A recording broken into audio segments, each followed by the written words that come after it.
So we're going to talk tonight about, as I mentioned, a Passover is an interesting thing. Passover, there's no bread allowed. And then we count the Omer, and comes the holiday of Shavuot, and then there's bread and offering in the temple. Now, just for historical understanding, bread was rarely ever brought in the temple. All of the breads you read about in the Torah are typically matzah. There was only one other offering. I think it was the one of thanks for God, like if you would get out of the hospital, get out of a prison, or something like that. But otherwise, all of the offerings had a matzah with them. And so it's strange that Shavuot, which is really very much connected to Passover, is bread. And so there's obviously some type of lesson in there in the fact that Shavuot, which is considered the culmination of Passover, we're allowed to have bread. I also wanted to get into, because it's going to be very much connected to self-care. Self-care today is a very big topic. And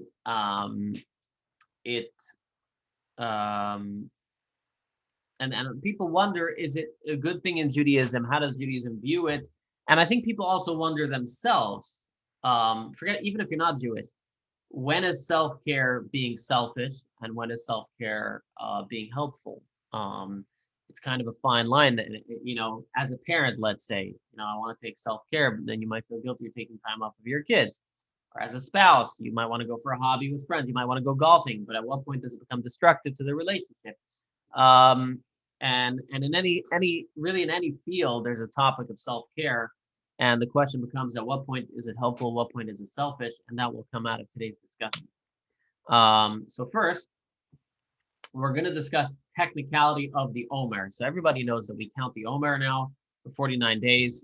However, what a lot of people don't understand, and it's very confusing, is what exactly is this Omer thing? We count 50 days from the Omer. What is the Omer? What happens from the Omer? So first, we're going to delve into the technicality, and then we're going to delve into the lesson and idea. So for the technicality, over here, I'm going to share with you a text. This text over here, I'm wondering why I'm missing some. I don't see everybody. Just one second. Do you see me? Yeah, okay, all right. So I just don't see myself. Okay, that's okay. I don't need to see myself. Okay, so we're gonna start with the technicality. If I move out of the camera, just let me know. So we're gonna start with the technicality of the law.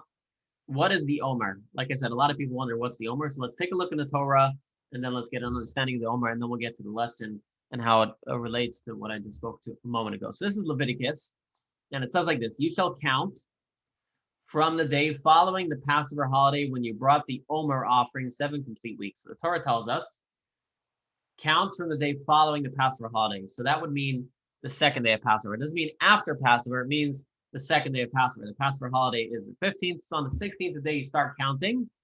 And that second day of Passover, it seems, is also when you bring the Omer offering. So again, you shall count from the day following the Passover holiday, second day of Passover, when you brought the Omer offering. So that tells us the Omer offering is brought the second day of Passover.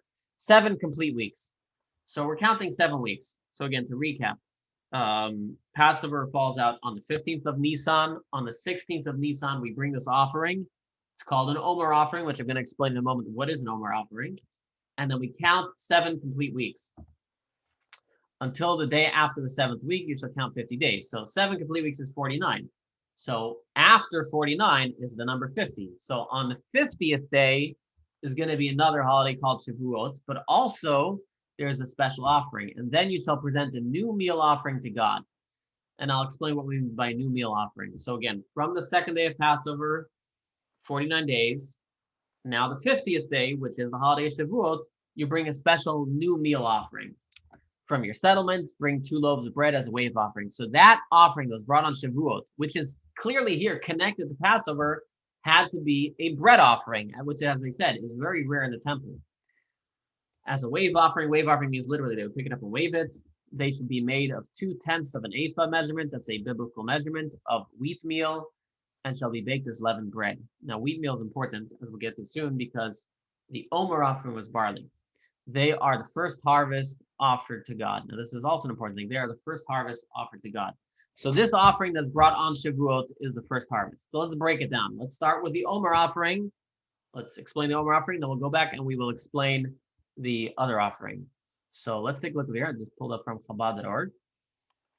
So let's take a look at here what the Omer offering is. A lot of people, as it says here, think the Omer offering was brought on Shavuot because we're counting the Omer. But actually, we're counting from the Omer, not to the Omer. So again, the Omer is the name of a biblical era measurement. And there was a special offering, a Omer measurement of barley was brought on the second day of Passover. And that Omer offering had to be of the first harvest. So every year there's a new season. In the temple, they were not allowed to bring any of the new crops in the temple until the Omer offering of barley was brought on the second day of Passover. So till then, they had to use all the old crops. They could only start to use the new crops once the Omer of barley was brought on the the second day of Passover. And not only that, not only was it brought in the temple, you couldn't even eat in your own home. So it's an interesting thing. We think kosher is so simple. Kosher is even more complicated in times of the temple. You would not be allowed to eat any new crops until the Omer offering was brought. So it's interesting. So if you had your own field, you cut your field in March, you made wheat, you were not allowed to make cookies out of that wheat until the Omer offering is brought in the temple. You'd have to wait till later. In fact, this law is practiced till today, although many groups don't keep it. If you look on certain kosher products, particularly from very religious areas, there's a word in it that says yashan. If you look at it, it says yashan. Yashan means old. What does it mean, yashan, old? Old means that this product was made with the old crop, so there's no problems of using new crop. It's called yashan. Now, a lot of people don't keep it nowadays because according to many opinions, A, it doesn't apply outside the land of Israel, and B, it doesn't apply when the temple is not standing. So that's why most people don't know about this rule. But going back to biblical times, it definitely applied. You were not allowed to eat any of the new crop of the year until after the Omer offering was brought. And here it mentions the Omer offering. So again, the Omer is a measurement of barley they would bring to the temple on the second day, together with a lamb. And it was brought with great fanfare. And Maimonides describes it. He says they would have, the day before the festival of Passover, the agents of the court would go out and tie the barley into bundles while it was still attached to the ground, so it would be easy to reap. So on the evening after the first day of Passover, all of the inhabitants of the neighboring villages would gather so that it would be reaped with much flourish. They would have 3 men reap the saw barley in 3 baskets with 3 sickles. So obviously 3 is important in Judaism. So basically, not only was this offering exciting because then people could start eating, they made a big fanfare of the cutting of it. And so here it discusses, they would get out there and people would ask, they would say, has the sun set? Yes. Is the sun set? Yes. Is the sun set? Yes. Then they would say, is this a sickle? Yes. Is it a sickle? Yes. It is a sickle. Is it a basket? Basket. And if it was Shabbos, is it Shabbos? Because even on Shabbos, they'd be allowed to cut it because a positive commandment overrides a negative. But that's for another time. Then they say, should I reap? Why they do it 3 times? I guess verification. So after reaping, so now they got the new crop of barley. They would bring the barley to the temple courtyard. They would beat it, winnow it. That means getting rid of all the chaff, roast the kernels. The kernels were spread in the courtyard. The wind would waft through it. And then the barley was brought to a mill. And then they would make the 3 sa'ah, which would be the Omer, which is 6.5 gallons. Part of it was brought on the altar, and part of it was brought on the part of it was eaten by the Kohanim. So that is the Omer offering. So if anybody ever wondered, what's the Omer? What's this counting of the Omer? I think many of us have wondered, what's the counting of the Omer? The answer is the Omer is a measurement. And it was a measurement of a amount of barley of new crop that was brought in the temple on the second day of Passover. And it was an important offering because from that point on, people were allowed to eat the new crop. So it was a very important offering because that is when they were allowed to eat the new crop. Okay. And now, interestingly enough, although the grains from the new crop had been allowed for personal consumption since the Omer offering, they would not use any of the new grain for temple offerings until the second offering until those offered up in the temple. So as we mentioned, 50 days later, they brought an offering of bread in the temple. So even though after doing the Omer offering, they were allowed to so 1 second. So even though with the offering of the Omer offering in the temple, they were allowed to eat for personal consumption the new crop. However, for the temple, they would not use any of the new crop until the offering of Shavuot 50 days later. Someone asked, did they eat chametz during Passover? The answer would be no. The Omer offering was not chametz. It was made with barley, but they didn't make it into chametz. However, the offering on Shavuot was chametz. Yeah, as I mentioned earlier, there were only 2 types of offerings that were chametz, that were leavened bread in the temple ever offered all year. One is the offering of the 2 breads that's mentioned here on Shavuot, and the second one is the offering when someone would be saved from something, get out of a hospital, from a prison or whatnot. That was also made out of bread. But generally, all offerings in the temple were matzah all year round. Probably helps for Passover cleaning. Maybe that's why they did it. I don't know. You know how it is. Public places are like the last place to be cleaned. Anybody here remembers cleaning the synagogue for Passover? It's like everybody's so busy with their own home, everybody forgets about the public places. So maybe the temple had matzah all year round just for that reason. Okay, so that is the Omer offering. So let's get back to here. So hopefully now you have a better understanding of technicality. What does it mean counting of the Omer? We're counting 50 days from the Omer, not to the Omer. It's really counting 49 days from the Omer, from when the Omer was brought. So now let's read this again and hopefully have a better understanding. You shall count from the day following the Passover holiday. So again, the day after the first day of Passover, when you brought the Omer offering, 7 complete weeks. So we start counting the first night, the second night of Passover, until the day after the 7th week. So the day after the 7th week is the 50th day, because 7 times 7 is 49. You shall count 50 days, and then you shall present a new meal offering to God. So again, here they're going to bring a new meal offering. Now, this meal offering was actually brought from regular flour, not from barley. From your settlements, bring 2 loaves of bread as a wave offering. They shall be made of 2/10 of an ephah measurement of wheat meal, and shall be baked as leavened bread. They are the first harvest offered by God. Okay. Now, let's read here from the Sefer HaChinuch. The Sefer HaChinuch is a commentary which explains the 613 commandments. Chinuch means education. And he says like this, to bring the wave offering, okay. To sacrifice leavened bread from the new wheat harvest on Shavuot. This is what the Torah calls the new meal offering. It consists of 2 loaves, as the verse states, from your settlement, bring 2 loaves of bread as a wave offering, 2/10 of an ephah of wheat meal.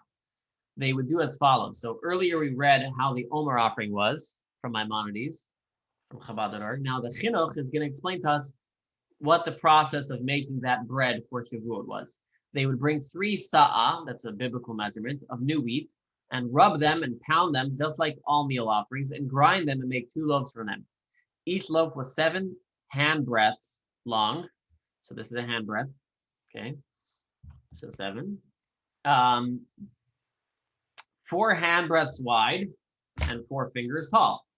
They were square, so square loaves. They were baked on the day before the holiday. So they were not baked on Shavuot, they were baked the day before Shavuot.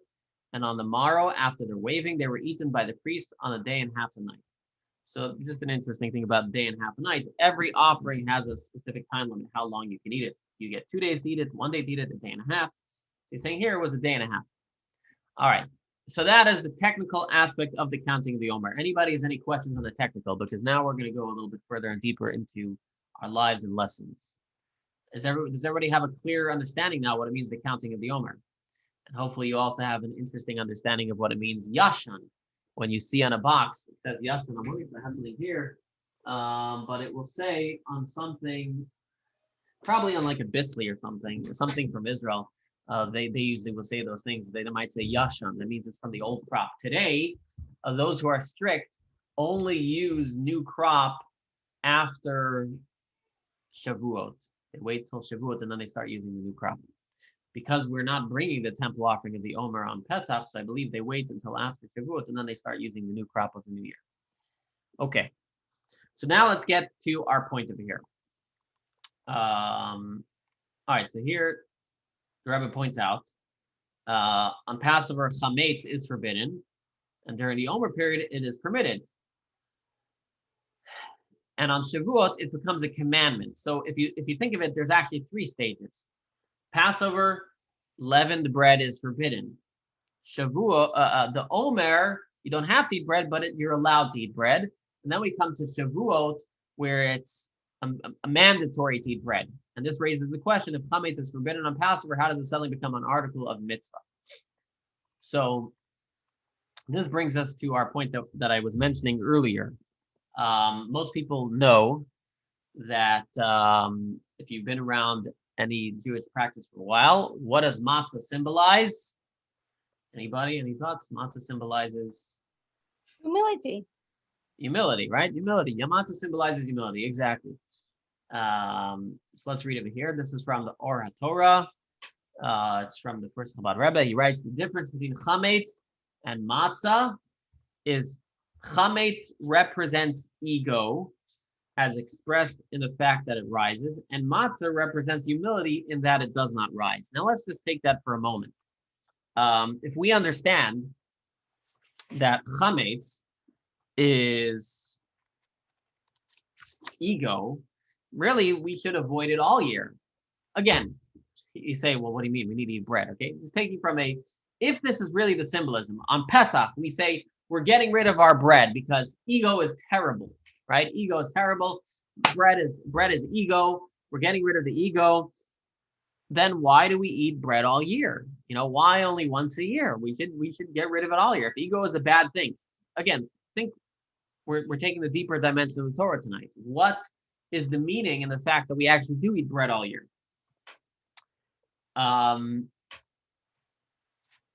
So tell a little interesting anecdote I heard today.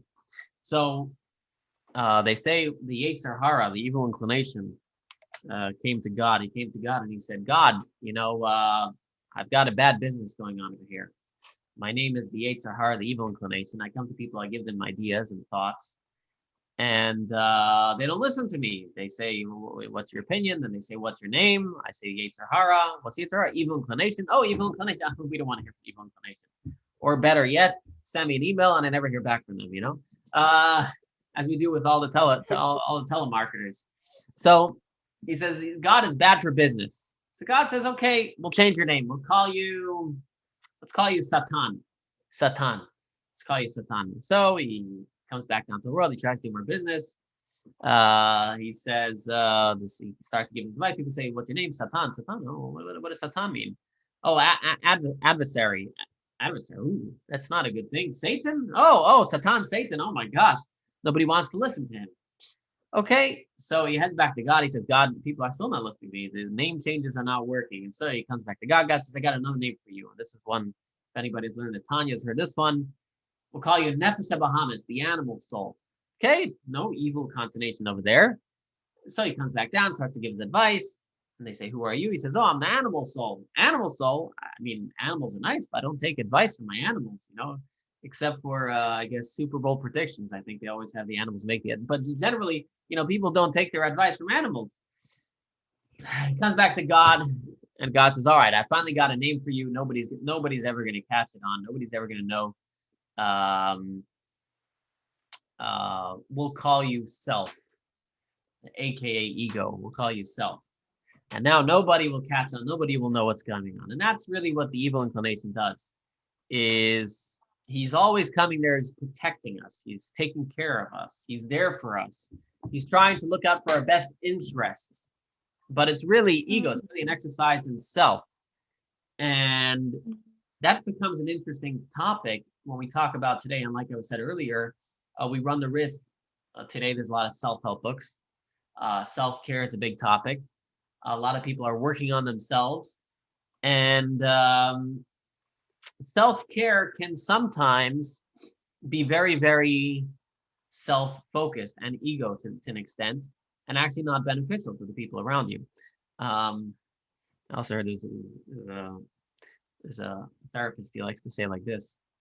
He's a religious therapist, but he likes to point out, he says, one time there was a guy who walks into a bar, comes to the bartender, and he says, I'd like to order a drink. I'd like to order a drink of whiskey. So bartender gives him a cup of whiskey. He takes a cup of whiskey. He shoots it in the guy's face. The bartender's eyes are red. He says, "Why'd you do that?" He says, I'm sorry. I don't know. Something crazy got a hold of me. He says, "All right, get out of my place."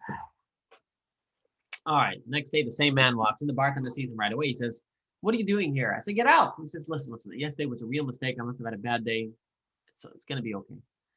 Bartender's thinking, "Okay, all right. Give the guy a chance." So, what did you like? Like, I like a cup of whiskey. So he takes the cup of whiskey. Right, he picks it up, throws it in the bartender's face. The bartender looks at him and says, "Get out and never come back." So the man runs out. He's gone. He's out. And the bartender's all happy. Got rid of him. All right, a year later, the same man walks in. The bartender recognizes him right away. He says, you, I know you. I told you never to come back. What are you doing here?" He says, "Listen, you don't understand. I took your words to heart. I realized what's going on. I felt terrible.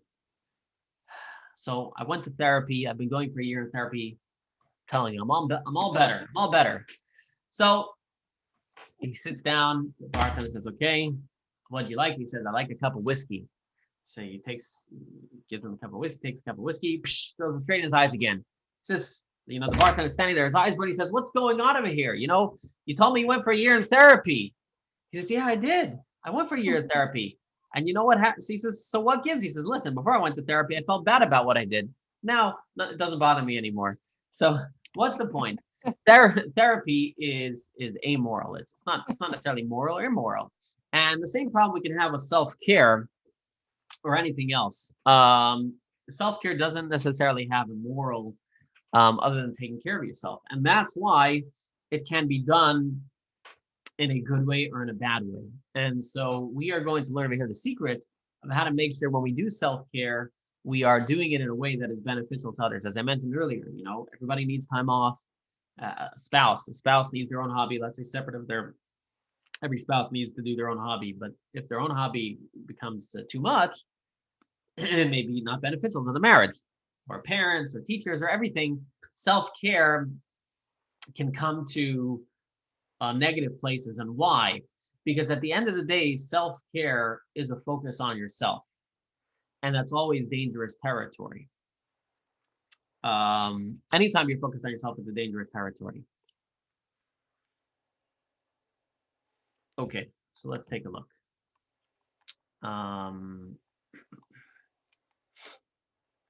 Here's another interesting way of putting chametz and matzah. Earlier we said it represents ego and humility. Another way of putting it is the bread of chametz has flavor, symbolizes a person's intellect, which likewise has flavor. The bread of matzah, on the other hand, is called the bread of a pauper, lacking any flavor at all. It represents humility and nullification. That is why matzah is called bread of faith, because faith transcends reason. That's also very much related to what we were saying earlier.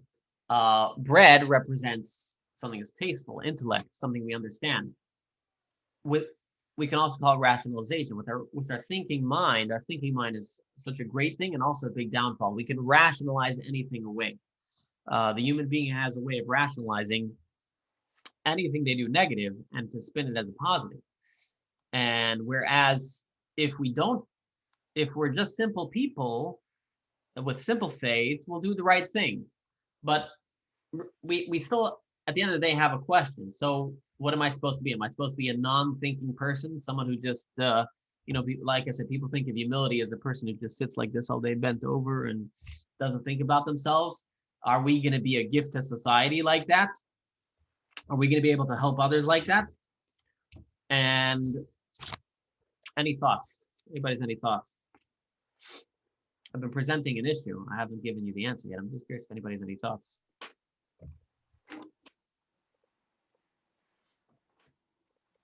No? Okay. All right. So Yes. Can I say something, Rabbi, real quick? Sure, go for it. I feel that humility is almost like an after, because life, we cannot be always humble. It really, you don't really survive, like you said. So, but we have to be humble. So it may be positioned after, when life, which requires a little bit of the some selfishness actually to survive it. But what the negativeness that causes, then it's handled with humility. So it's like an after strategy, let's call it. Very good point. I appreciate you said that, because that is what I thought, that humility is superimposed, in other words, an additional layer on top of ourselves. But the actual answer is going to be just the opposite, as we're going to see. The real best, most effective way is going to be the opposite. So that is what most of us think, is that we are who we are, and then we have to be humble, right? So we are who we are, and then we study about humility. We study about not letting the ego go to our heads. And as we're going to learn soon, it actually may be just the opposite. So I really appreciate your comment, and I'm not negating it. And I'm saying that is the typical way of thinking, which is why we many times come into problems. So let's break this down. Okay, so let's take a look over here. We'll learn the lesson from the actual story of the Jewish people. So let's read over here. Before the Exodus from Egypt, because the counting of the Omer is historically started with the Jews exiting Egypt, the people of Israel were sunken into the 49 gates of impurity. For those who don't know, there are 50 gates of impurity and 50 gates of purity, and the Jews were sunken into 49 of impurity in Egypt. They were not receptacles for godliness, as the verse says, you were naked and bare. God himself, the King of Kings, personally revealed himself and rescued them from Egypt. If you read the story of the Exodus, the Jewish people didn't necessarily do anything to deserve the Exodus, except for believing in it, but they weren't necessarily very great people at that point in time. So they were very lowly people. So God had to intervene. And so he explained, since this was not a result of their own efforts, but merely a revelation from above, the experience did not change them internally because they did not have the necessary capacity. It was the revelation that drew them to God. At the time of Exodus, they hadn't yet cleansed themselves of evil, and their animal souls remained potent. And so what we're saying here is the Jewish people at the time of Exodus had not undergone any personal transformation. Therefore, they could not retain any spirituality, and the godly revelations didn't actually change them. It's like if you take your child and hold their hand and do something with them, yeah, they'll do it with you when they're doing it, but they can't actually do it themselves afterwards, right? As long as the revelation is upon them, so to speak, you're doing it with them, they could do it. But the moment you let go, they can't do it anymore, right? So just imagine there's a light switch that's too tall for a kid. You pick them up, okay? So they can touch the light switch, and then you put them down. They didn't grow taller. They didn't have obviously, it can apply in things that they could do too. But if it's not something that they develop themselves, it's not something that's going to stay. And so simply put, God was, so to speak, superimposing this revelation upon us, but it had not been a part of us. And therefore, as he says, therefore he continues, the explanation is false. Chametz represents ego and arrogance. So to put it, and therefore, as we're going to explain, they were not worthy, since they were not ready for internal transformation, they were not ready for chametz, which is ego. They had to only eat matzah. In other words, if you are in a very bad spiritual place, then you're not ready yet for the ego. You're not ready yet for the reasoning, okay? They needed only to eat matzah, which focused on simple faith. That's where they were up to. They were not up to the logical understandings of Judaism is great for them and yada, yada, yada, because they were in such a bad place. Only through first working on themselves in personal transformation would they then get the Torah after 49 days. But right now, on Passover, they had to start with matzah, simple faith. Just take it as it is. So again, the explanation is false. Chametz represents ego and arrogance, which is the source of all forms of evil. Ego is the source of all evil. Remember that. Therefore, on Passover, when we are in the process of exodus from Egypt, we need to escape from chametz, totally eradicating it from our possessions. But Shavuot comes after the process of the counting of the Omer, during which we transform 7 traits of the animal soul, which, by the way, this relates to mystically why the offering on Passover was barley. Barley is called animal food in Judaism. It's typically reserved for animals. And so because we're refining our animal soul. At that point, chametz is no longer a contradiction to serving God. Once you've refined yourself after 49 days, then it's no longer a contradiction. To the contrary, when we then reach a state where chametz can be and therefore must be utilized in our performance of Torah mitzvot from the loftiest accomplishments, goal is to transform darkness to light, to make the very darkness shine, therefore into what we are specifically commanded to bake matzah. So what is he saying? He sounds to be saying that when you're starting from a place of self, when you're starting from a place of ego, when you're starting a place of animal soul, all different names of the same thing, you are not able at that moment in time to consume and to, shall I say, get closer to God through means of intellect. Okay. In other words, intellect may add another layer of self onto yourself. We have to have a moment where we just accept upon ourselves God, where we accept upon ourselves who God is, what he is, and be willing to submit ourselves to him. Because if we start with the intellect to begin with, then our connection to God will always be under the framework of ourselves. In other words, I am doing it because I liked it. I'm doing it because I enjoyed it. I'm doing it because it made sense to me. If my relationship with God starts off with my ego when I'm in a very high ego state, which is where the Jews were at the Exodus of Egypt, that will not bode well in the long term. It will not stick. What needed to start with, they needed to start with faith. They needed to work on themselves, and then they were vessels and receptacles for the chametz, for the giving of the Torah, for Shavuot, and for everything that entails. So let me also explain this as it pertains to in our lives, not just from a relationship with God perspective, but also in our personal lives, as I was talking about self-care. And as I mentioned earlier, there was a question: is humility something superimposed on us, or is it the place where we start from? And the answer is that actually we have to start with the humility. We find a lot of times people who get very joyous, very happy, even for religious reasons, or people who study a lot of Torah, or whatever it is, any field, or doctors or lawyers, anybody in your field, a teacher. Many times we get full of ourselves in our own professions. We get very full of ourselves. We hold ourselves, well, I'm the big rabbi, I'm the big doctor, I'm the big lawyer, I'm the big teacher. And we start to think of ourselves very, very highly. And we lose focus of, it's not about me, but it's about the mission that I'm here to do. Again, it's not about me, it's about the mission that I'm here to do. And therefore what happens is that we try to superimpose the humility later, but it doesn't really work because your entire being is based on self. In other words, if your being and your actions start with self, then superimposing humility on it doesn't fully stick. That's what we find. There are people who are very holy, religious, charitable, but then they have all these other issues and they come up because they are superimposing the humility on top of their ego. The start was the egos. The start was self. The start was my circle, what I think is best for me. And the truth is we have to start with focusing on, I'm in this world, I'm here for a mission. And that's really what humility is about. Humility is about saying, it's not about me. It doesn't start with me. My life doesn't start with me. My life starts with, I have a mission. I have something I need to do.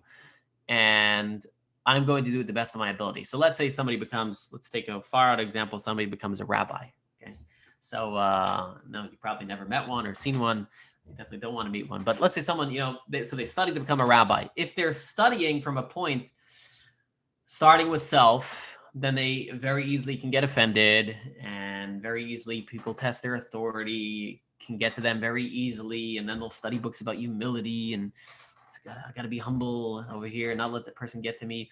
It's very difficult. But if you start from a place of, I'm just doing this because this is part of the mission that God has for me.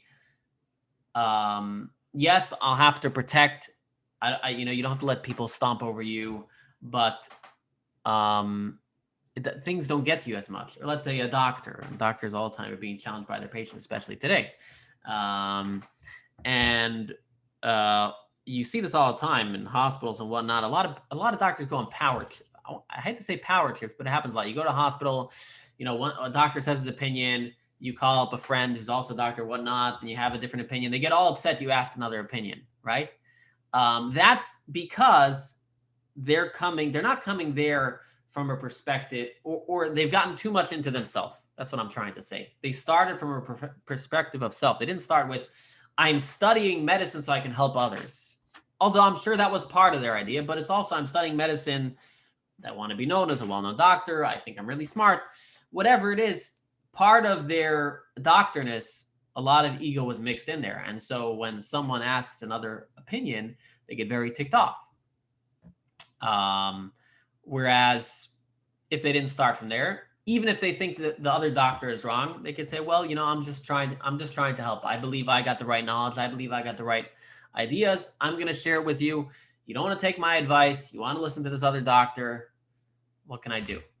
A teachers have the same thing. Teachers go on power trips. Parents also.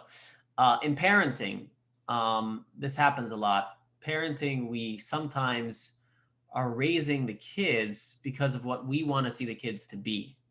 And this happens a lot when kids get older and the kids don't exactly follow the path the parents want. The parent wanted the kid to be a doctor or a lawyer, and they become a plumber, an electrician. That's in a good case scenario. There's lots of scenarios, but just giving a simple example. A lot of times the parents get very ticked off and they get all upset, and they feel like they wasted all their time and all the effort and all the energy. I was actually listening to even a podcast that was talking about parents of children who were raised religious and they went off the path. And the discussion there was about, it was an interesting discussion, but the discussion there was about, are you raising your kids because you fully believe that you get to control your kids and they're going to be exactly how you are, or are you doing, or you're entrusted with a job by God? These kids are entrusted to you. You do your best, but ultimately those kids are going to make their own decisions. So again, is the parenting about me, how I want to be viewed in the community, how I want my kids to look, how I want it to look to others? Or is this the child God has entrusted with me, and I'm going to do the best job that I can do for that child? And so the idea here is, and that's the big idea, is that humility, when it's superimposed on our ego, it doesn't work very well and doesn't stick very well. That's why you find many people who seemingly are very well respectable people can get very ticked off very quickly. There was a famous rabbi called Rabbi Shmuel David Reitschik, and he was a Chabad rabbi, very, very well respected. And one time he was at a synagogue for a certain reason, and he was a rabbi, so they put him up. He was a well-respected person. They put him up in the front of the synagogue to sit there. And after davening, one of his friends came over to him, and Rabbi Shmuel David Reitschik, anybody knew him, he was a humble man, and he was explaining to his friend, really, I don't belong in the front of the synagogue, but the Rebbe told me since I'm representing him, I need to sit in front of the synagogue. Now, most people, okay, obviously somebody could be faking humility in that case, but we know he wasn't that type of person. No, there's most people, if they're given a prominent position and they're seated at the front, they feel, look, I worked up to this. I deserve it, right? But that's when you started from a perspective of self. If you start from a perspective of God, you start from a perspective of saying, I'm not sitting at the front because I worked my way up the ladder and now I'm getting to sit here. I'm sitting at the front because of the position I'm in, and the position I'm in requires a certain level of respect between who I am and who I'm serving, whether it's a teacher, a rabbi, a doctor, a lawyer. I'm not better because I'm sitting on the other side. The doctor is not better because they're standing and the patient is lying down. The lawyer is not better because they have all the law knowledge. The rabbi is not better because he's sitting in the front. But again, it's a perspective of where you start from. Do you feel, wow, I'm here because, wow, look at me? Or this is the path that God has charted for me, and because of that path, this is where I am. And as a parent too, do I get to tell my kids what to do because I've been parented for 30 years, and so now I get to parent someone else, Or is it, this is the job that's entrusted to me. I have to maintain a certain a certain position of authority. But again, so when your kids defy you, it will not affect your ego as much when you view it in that way, when your children don't listen to you. And that's the big idea over here of, I put that on that screen. That's the big idea over here of Pesach and Shavuot, is that, and really self-care. I mentioned, so let's go back to the examples from the beginning of the class. We discussed self-care. Is self-care a bad thing? Is it a good thing? Where is it going to lead to? So let's take a relationship. Let's say you have a husband and a wife. And the husband or the wife, they need time alone. They need a hobby. You have to view, am I going for that hobby so that I can be a better person within this relationship? Or is, to begin with, the relationship all about you, right? So the relationship's about me, my hobby's about me, this is about me, everything's about me. So is your self-care viewed as a part of your relationship? Let's say a teacher takes time off, a rabbi takes time off, anybody who takes time off, whatever position you're in, you take time off. Sometimes people feel guilty, they're taking time off. Or sometimes people take off too much time. Always try and view it in the way of, I'm taking this time so that I can fulfill my mission and do what I'm needed for. And that's a way of preventing any of these runaway ego problems. And it's inevitable. It happens in eating all the time, right? Eating, right? We eat because we need to eat, right? Mission focused. But then eating, if it's not so mission focused, if it's a little self-focused, it tastes good and whatnot, it can get out of hand, right? So anytime self is involved, it's a very tricky place to be in. And the best and most successful way is when we start with the humility. If from the outset we start with the humility, and that we start off with the proper perspective, that will hopefully ensure that the continuation will be in a good way. And that's also a way of ensuring that the two ideas are not in conflict, where the self-care and the humility are not in conflict. If your whole being starts with, we had this in the JLI course, but if you start to begin with a mission-focused perspective, the humility, you start with the humility, you start with the matzah, then that will enable that forevermore it will be like that. Similarly, in our relationship with God, that's what we discussed in our relationship with God. If we start with the matzah, we start with, I'm accepting God as king because he is God and I am who I am. I'm not starting with Judaism. It's cool and it's nice and it's hip and it's good, because what if when it's not? I hate to break it, but not all things in Judaism are a lot of fun, right? Not everything is a lot of fun. Like, what do you mean? I have to check my cookies if they were made with old flour or new flour? Okay, no. All right, we don't do that now. But I'm saying, listen, half of vacations fun is like taken away. I read, it's funny, like whenever I go on vacation, I read, I try to look up what's there. And like half of the things people talk about is the food there. Okay. So I've never experienced it, obviously, but I'm like, what would my vacations look like, if I was there for the food? And every once in a while I get a glimpse, if I ever like go for vacation to Brooklyn or Miami, I call those kosher-cations. You like don't even have to go anywhere. It's like, where are you going for breakfast? Where are you going for lunch? Where are you going for dinner? It's like you get to just focus on the food all day. It's like a whole different world. And for someone who's going to drop that, it's obviously a very difficult thing, or a lot of things. My point is, Judaism is not always easy. We can see the benefit in some of it, but not in all of it. And so our relationship has to start with the matzah. But the goal is not to remain with the matzah. And that's the thing. That's why humility is not about standing like this, because then you're not going to accomplish your God-given mission. Humility is taking a stand for yourself, taking self-care, but in light of your mission, in light of what you're there for. And that will also prevent headaches and issues further on. And that's why when it started off on Pesach, in the beginning of the Jewish people's journey, matzah, only matzah. And then as they went on, chametz was allowed, but you didn't have to eat it. But hopefully by the time they get to Shavuos, you fully work on yourself, you can have the full experience of the chametz. So this journey is important to know. It's not something that happened years ago, but it's something that is supposed to happen in our day too.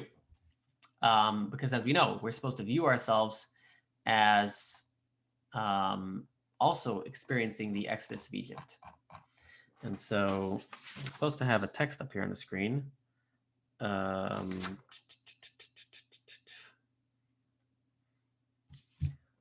more interesting thing I wanted to say, but let me just pull this up. Just 1 second.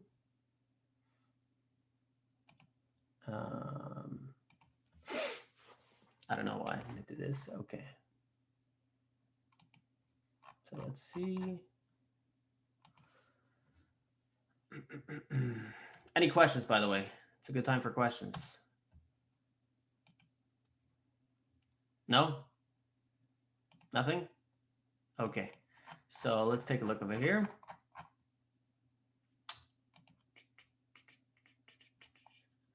That didn't work. Just 1 second. Although I'm wondering why nobody has any questions, because usually we're a class full of questions. Okay. So I actually have one question. Go for it. Okay. During the time of the giving of the Omer, okay, the barley, right? Yeah. They were, the high priests were able to eat it. The priests were able to eat it, yes. Yep. Okay. It was part of it was brought on the altar, part of it was brought by the high priest. Even by all the priests, not just the high priest. Okay. Here's the text. In our day, we do not physically offer the sacrifice of the 2 loaves, but it is still relevant to our spiritual journey during these 3 periods. Again, offering of Passover, Omer period, and Shavuot. Our sages said, in every generation, a person must view himself as if he left Egypt. We must always strive to escape the constraints of our body and the animal soul to leave Egypt in a spiritual sense. We do so in the following order. At the outset, corresponding to the actual exodus of Egypt on Passover, chametz should not be consumed, meaning we should not scrutinize everything from an intellectual viewpoint. Our personal perspective might be skewed. Instead, focus on the humility and accepting the yoke of God. That is something that transcends intellect. The idea is applicable not only at the outset of our general journey to Judaism, but in every situation that can be considered a beginning. For our sages said, in every generation, meaning in every situation, a person must view himself as if he left Egypt. And this is an important point. In every situation, it might be considered a beginning. Therefore, this approach applies to every situation. Focus less on your own perspective.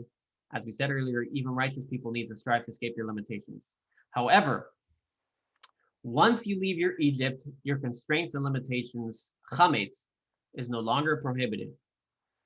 Even if you cannot fully transform it to holiness, at that point, it is time to focus on your internal character and intellect, your personal chametz, and align it with your spiritual journey. So what he's saying here is, he's stating the obvious, but obviously, although I discussed the ultimate goal and that we start with a full, complete humility, most of us are not going to get a full, complete humility every Passover, okay? It's something that builds over a lifetime, which is why we celebrate Passover each year. But we can't wait till the end of our life. We can't wait to start working on our inner selves till we have the complete humility, you know? Then we may never work on ourselves and our talents. So what he's saying is, we have to have a beginning. We have a beginning every Passover, but really this can apply any time in your life when sometimes situations in your life force you to get to that point. COVID was a good example. So again, however, once you leave your, at this point, it is time to focus on your internal character and intellect, your personal chametz, and align with your personal journey. The final goal is when you reach the state in which you could and therefore must bring your chametz, your intellect, to become a part of your spiritual journey and vessel for godliness, transforming it entirely. And so, and I'm going to add not just intellect, but all of your talents and anything that might be considered self, to make sure that we do use it and not to ignore our talents. A lot of people think humility is saying I'm a nobody, right? And real humility is not saying I'm a nobody, but saying I'm a godly somebody. You know, people sometimes get turned off about this idea of bittul, humility, and subjugation to God. And in fact, in a sense, it's just the opposite. Not only I'm not a nobody, I'm a piece of God. That's really how I view it. I'm a piece of God, and that's greater than any, you know, that in a sense is greater than being a human somebody. It's a piece of God, and I'm going to use that piece of God that's within me to accomplish whatever it's here to accomplish, and that's something very special. Then he continues. This is the advantage of the Chabad Hasidic thought. Instead of focusing on external inspiration, gives the individual his own path to God, making his mind and heart a receptacle for godliness.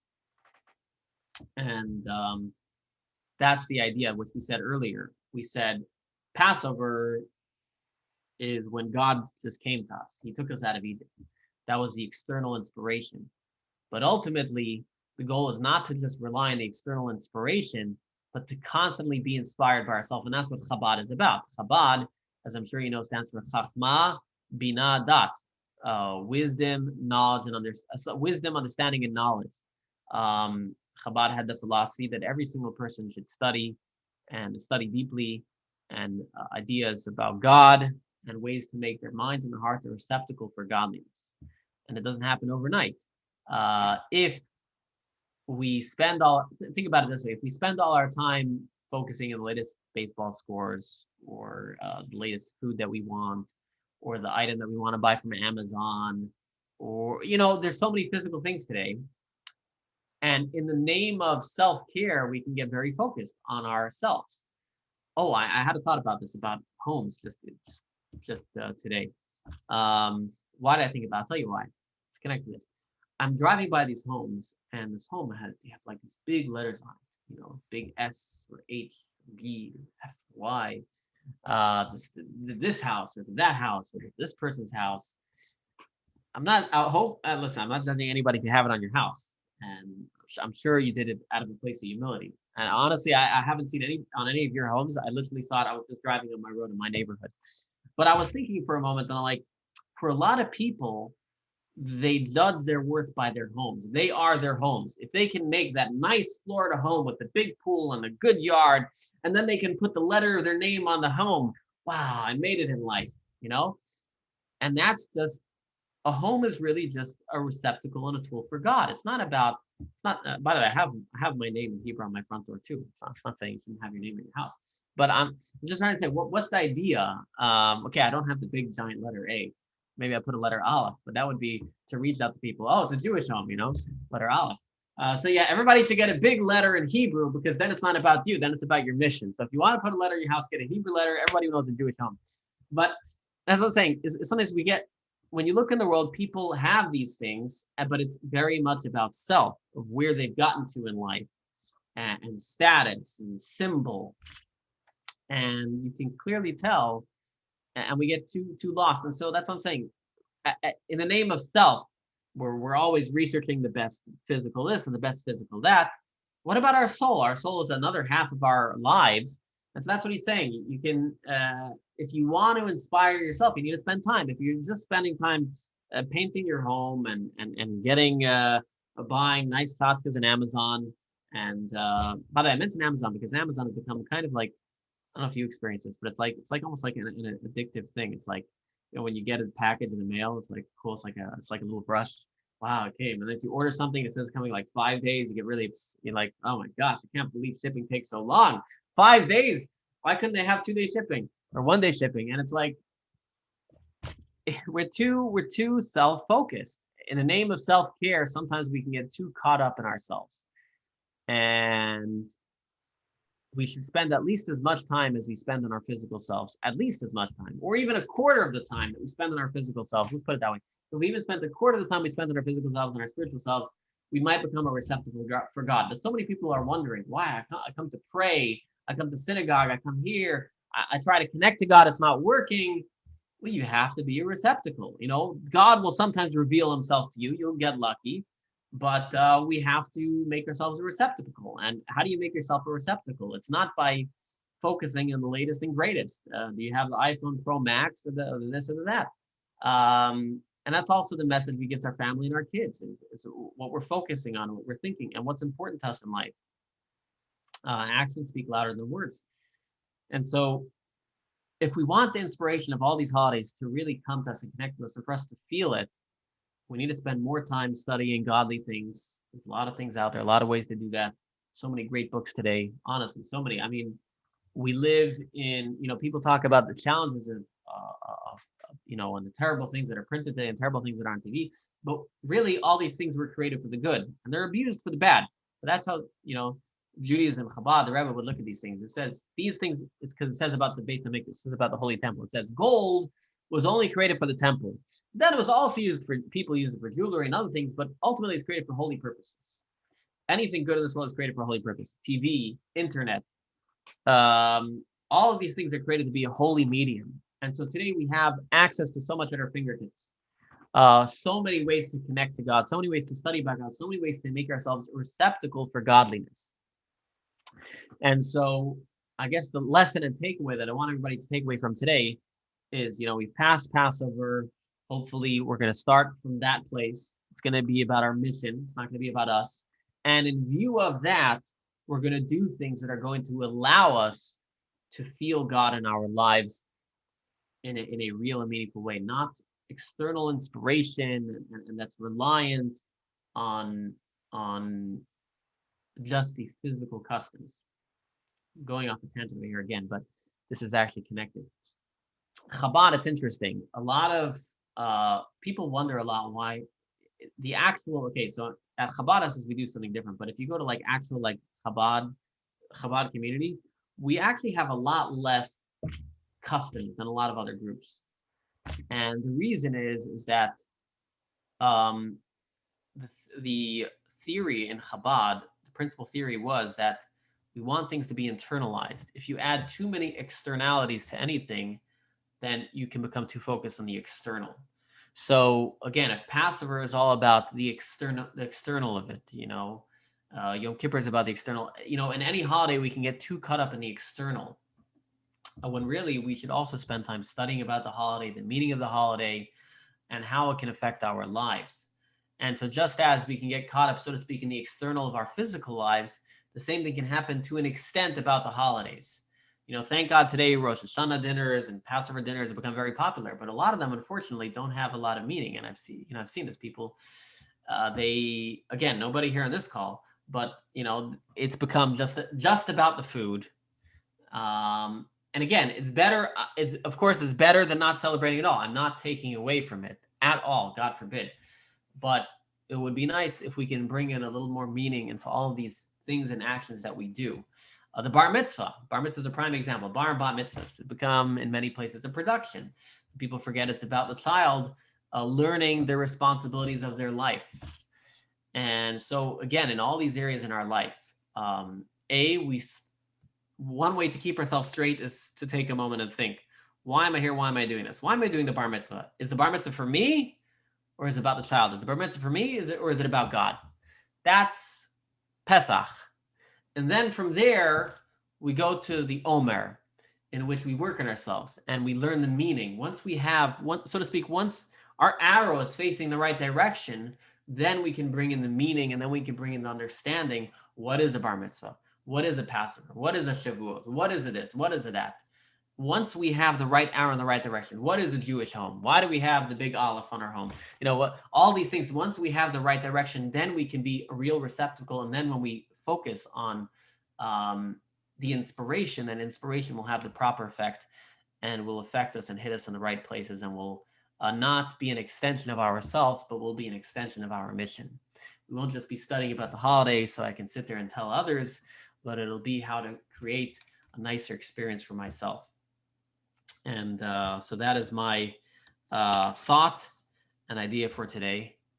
And so the general idea here is that, is self-care a bad thing? Well, it could be. Always make sure you're using it in the right way. And if we use it in the right way, and we think about what we're doing, and always before we do something, think about, why am I doing this? Try to take that moment of Passover. What's the ultimate goal here? Is this more of an extension of myself? It's always a question to ask yourself. Is this more of an extension of myself, or is this going to be extension of God and my godly mission here on this earth? And if you do that, you'll actually live a happier life. People will get under your skin less, and things will bother you less. Things don't go your way. Life will be a little bit happier.